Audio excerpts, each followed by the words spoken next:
আমরা নদী ভাঙ্গনের নিম্নে ৬-৭ বার করে বাড়ি ভাঙ্গা আজকে খুব দরিদ্র হিসাবে নদীর কাছারও বাড়িঘর নিয়ে রয়েছি। ছেলে ফেলে হয়তো কর্ম করবার পারে না, আমিও কর্ম করবার পারি না। তাই আপনার কাছে দাবি এই নদীটা যাতে সুষ্ঠুভাবে বান্ধা দিবার চিন্তা ভাবনা করে আমরা ওই কামনা করি। নদীতে আমার বাড়ি 5 বার ভাঙছে, এবার তো নদীর কাজও নাই। আমার অন্য জায়গায় বাড়ি রয়েছি, আমরা বাড়ি আমরা নদীর কান্দায় বাড়ি। আমার বাড়ি আমরা নড়াচড়া করা হারতাইছি না, জায়গাও নাই, জমি নেই, কোনো যা হারতাইছি না। নদীটা ভালো করে বাঁধে দিই, সরকারটা নিয়ে, এটি আমার দাবি।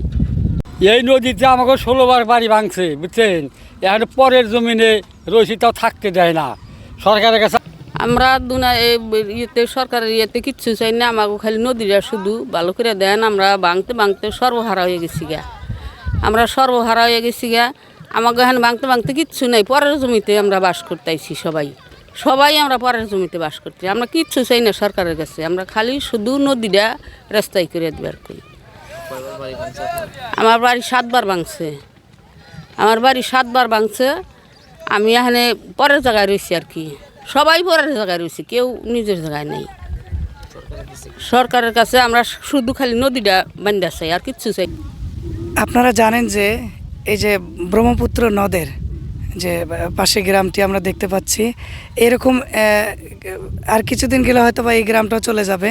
আর এরকম আমি নিজের চোখে দেখেছি যে প্রায় 8-10টা গ্রাম আমার চোখের সামনেই চলে গেল। হাজার হাজার হেক্টর জমিগুলো চলে গেল।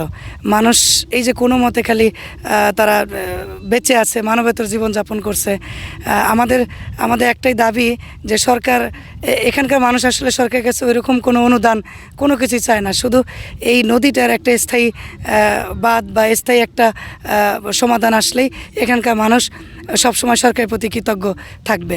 তা আমি সরকারের কাছে বিনীত অনুরোধ করব, মেহেরবানি করে যদি এই ব্রহ্মপুত্র নদের পূর্ব তীরটাকে স্থায়ীভাবে কাজ করে দেওয়া যেত, তাহলে এখানকার হাজার হাজার মানুষ হয়তো বা এই মানবতার জীবন থেকে একটু সাবলীলভাবে জীবনযাপন করতে সক্ষম হতো।